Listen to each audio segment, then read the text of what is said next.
mar kale iyo isku soo noqod wanaagsan. Halkani waa Zack Films. Filimkana maanta waxa lagu magacaabaa After, wuxuuna soo baxay sanadii 2012.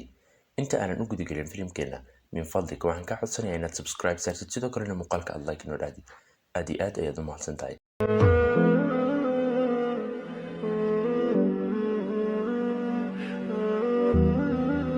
filimkeena ayaa ku bilaabanaya gabar Narcia oo lagu magacaabo Anna iyadoo saaran baska magaalada. Waxa kale oo la saaran basku waa Freddy oo ah farshaxaniste kaasoo isku dayay inuu la sheekaystay Anna. Kadib markuu sawiray Anna, waxaa si kadis ah shil u galay baskii. Intaa kadib waxaan arkaynaa in Anna ay kasoo kacayso gurigeeda iyadoo ka daahday shaqadeedii. Si dhaqsi leh ayayna u diyaar garowday.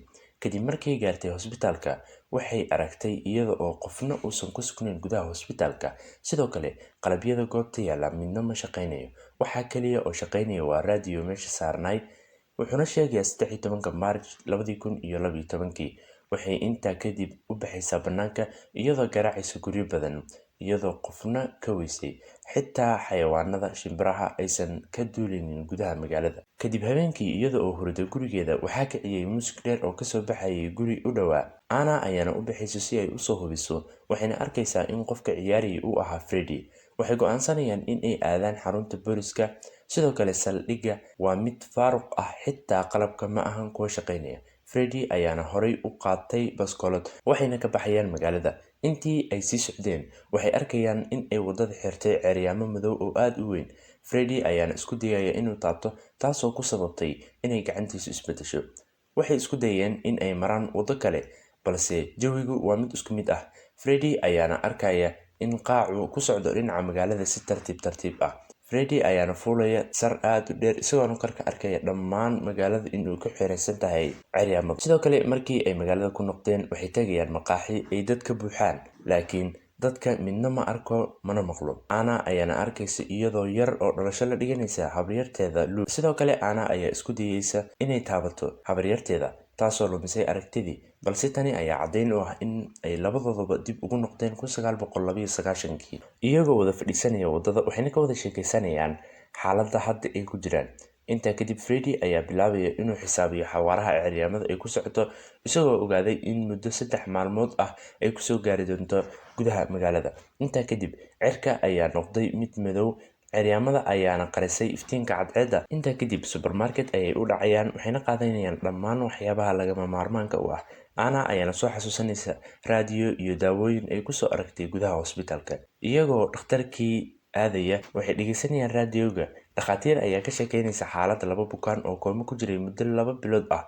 Kadib markii ay dhageysteen, waxay ogaanayaan in ay joogaan adduunka, balse tani ay tahay koomo ay ku jiraan, loona baahan yahay in ay kasoo kacaan koomada si ay noloshooda hore ugu sii wataan. Intaa kadib Freddy ayaa ku talinaya inay qaataan toosh ayna dhex maraan ceeryaamada, maadaama aysan u geysanin saameyn aad u weyn. Iyaga oo dhex socda ceeryaamada, waxay arkayaan qol ay hoos yaalaan furayaal aad u badan. Intaa kadib Anna ayaa arkaysa dhagax ay ku xiran tahay silsilado aad u waaweyn. Markay isku dayeen inay usoo dhawaadaan, waxay maqleen xayawaan aad u ciyaaya, taasoo ku sababtay in ay dib ugu noqdaan gaarigooda. Sidoo kale Freddy ayaa la soo baxay qorigiisa si uu iskaga dhiciyo bahalka, balse bahalkii ayaa ku xiray silsiladiisa, taasoo u jiiday dhinaca ceeryaamada. Ugu dambeyn, Freddy wuxuu qabsanayaa gaariga isaga oo ka badbaaday silsiladii. Waxayna dib ugu noqonayaan magaalada iyagoo soo qaatay hub culus, maadaama aysan jirin waddo ay uga baxaan magaalada. Markani waxay tijaabinayaan dhinaca webi mara magaalada dhinaceeda. Webiga ayayna u qaadanayaan doon. Kadib intii ay socdeen xoogoo, waxay arkayaan in xitaa webiga uu la mid yahay bariga, taasoo uusan lahayn meel laga baxo. Waxayna dib ugu soo noqonayaan magaalada kadib markii ay seexdeen saqdii dhexe. Freddy ayaa soo xasuustay shay, isaga oo si degdeg ah uga cararay gurigii yaraantiisa, isagoona helay sawir uu sawiray yaraantiisii, waana mid la mid ah ilbaabkii furayaasha badnaa, halka taariikhda sawirku ay tahay dhalashadii Anna. Maalintaas labadooda waxay aadayaan xafladda sanadlaha ah, waxayna go'aansanayaan in ay aadaan goobtaasi. Markii ay gaareen, waxay arkeen in ay tahay 1992. Anna ayaana la dabaaldegaysa habaryarteeda, halka Freddy ay ciyaal foodeynayeen. Intaa kadib Freddy iyo Anna ayaa garabka isku dhuftay isla markay xasuustii dhammaatay. Waxay arkeen bahalkii oo ka ciyaaya meel iyaga u dhow, waxayna ku carareen iskuul meesha ka dhowaa. Bahalkii ayaana soo cararay, laakiin ma ahan mid u soo dhowaan kara silsiladaha ku xiran awgeeda. Freddy ayaana arkaya in bahalku qoortiisa ay ku xiran tahay furaha ilbaabka ceryaamada. Freddy ayaana tooganaya, balse xabadda ma ahan mid wax ka dhibaysa bahalka ayaana ka tegaya goobta. Guriga Anna, Freddy ayaa xisaabinaya wax ku saabsan bahalka. Anna ayaana soo furaysa buuggeedii yaraanta, waxayna qortay in bahal uu ceersanayay labadooda si la mid ah xaaladda hadda ay ku jiraan. Markay akhristeen, waxay qortay Anna, Freddy ayaa la imanaya fikrad ah in ay dabin u dhigaan bahalka, kadibna ay qarxiyaan, sidaasina ay ku helaan furaha. Kadib markuu bahalkii soo gaaray goobta, Freddy ayaa taabtay banaanka, balse bankii ayaanan u shaqaynin sidii ay ugu talagaleen, taasi oo sababtay in uusan geysan wax saameyn ah. Freddy ayaana isku dayaya in uu baskooladiisa ku toogto bamka, sidaasina uu ku qarxiyo, balse bahalkii ayaaba meesha iskaga cararay. Laakiin waxay u maleynayeen in uu bahalkii dhintay, balse bahalkii waxba ma aysan gaarin, laakiin wuxuu ka xoreeyay silsiladii ku xirnayd, taasi oo la mid ah in meel kasta oo ay tagaan aysan ka badbaadaynin bahalka. Sidoo kale ceryaamada ayaa soo gaartay gudaha magaalada. Anna iyo Freddy ayaana aaday dhinaca tiyaatarka magaalada. Nasiib darro, waxaa arkay bahalkii iyagoona ku cararay dhinaca kaniisadda, waxayna soo xirteen ilbaabka. Markay xoogaa nasteen, Freddy ayaa usoo baxay banaanka isagoo ku dhahay Anna ha ka soo bixin gudaha. Anna ayaa ka madax adeegtay iyadoo usoo baxday gudaha. Waxay aragtay bahalkii oo sii jiidanaya Freddy. Anna ayaana dib ugu noqonaysa guriga yaraanteeda iyada oo xasuus gashay. Waxay usoo galay Freddy oo dhiig baxaya. Sidoo kale bahalkii ayaa soo gaaray guriga. Anna ayaana u dhaqaaqaysa dhinaca bahalka iyadoo u sheegtay in aysan ka cabsaninin. Halgan dheer kadib, Anna ayaa gacanta ku dhigtay furaha, halka qiicu soo gaaray gudaha qolka.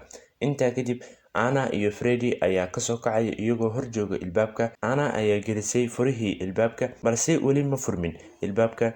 Anna ayaa ogaanaysa in loo baahan yahay in ay si wadajir ah u furaan. Anna ayaa ku caawinaysa Freddy inuu kaco si ay si wadajir ah ugu furaan ilbaabka. Kadib ilbaabkii ayaa furmay, halka Anna ay kasoo kacday koomada iyadoo ka walwalsan xaaladda Freddy. Anna ayaa muddo kadib soo booqatay guriga Freddy iyadoo aragtay in uu fadhiyo wheelchair, laakiin ma ahan mid waxba xasuusta. Anna ayaa isku dayday sabab kasta oo ay wax ku xasuusin karto.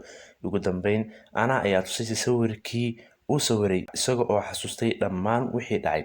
Halkaas ayayna isku dhuunkadeen. Filimkani maanta ayaana intaas kusoo dhammaaday. Filimkani wax micno ah ma lahan, wax micno ahna ma sameynayo, balse waxaan aad iyo aad kaga mahad celinayaa inaad soo gaartay dhammaadka muuqaalkeena. Sidoo kale mar kale waxaan kaa codsanayaa inaad subscribe saartid channelka, sidoo kalena muuqaalka aad like noo saartid. aad iyo aad ayaad mahadsantahay. Waxaan ogolanaa muuqaalkan muuqaalka xiga. Sidaas iyo nabadgelyo.